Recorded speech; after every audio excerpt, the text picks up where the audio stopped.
The deadliest duo in chess is that of the queen and the knight. The queen is the strongest piece, obviously, everyone knows it.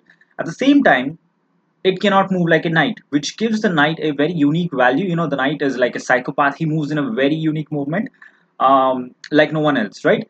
And so when the queen and the knight combines its forces, it really combines into something, they become a deadly potent force, right?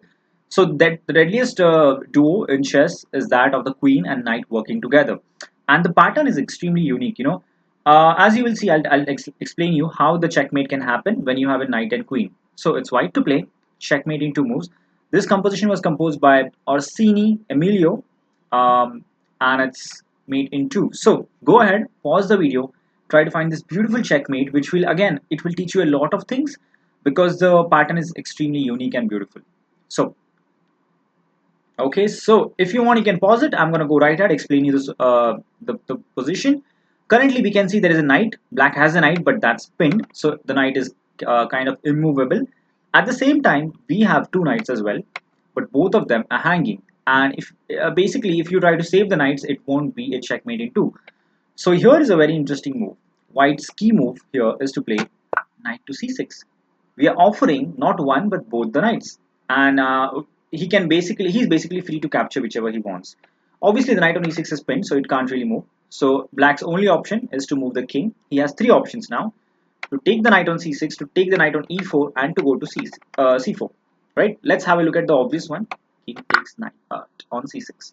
Now we have the move queen to b7, and that's a beautiful and wonderful checkmate. You can see how the knight controls these two squares, and the queen basically attacks the rest of the squares, all the rest of the squares. So that's the power of the queen.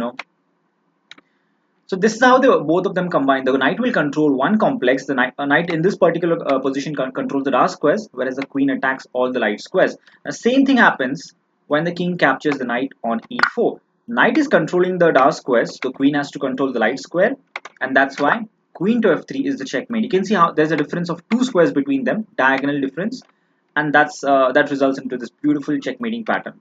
Well, there is also an option of the king, like the king can try to escape using the c4 square, but is it really escaping? Not really, because now we have the simple move queen takes on e6. That's a check, and look at the amount of squares the knights are controlling. All of the squares are taken under control by the knight. The king controls the square, pawn this one, and the queen takes care of the rest of them, and that's a check. So very unique checkmating patterns occur when there is a knight and queen duo, and both of them are the strongest, right? They are the strongest, deadliest potent force in chess. So wonderful key move, knight to c6 to start, and this is a very pretty checkmate. The amount of squares they are controlling is huge, right? This entire box has been controlled by these two pieces, right? That's a huge part, huge chunk of the board. So hope you enjoyed it. Thank you for watching. Until next time. See you guys. Bye.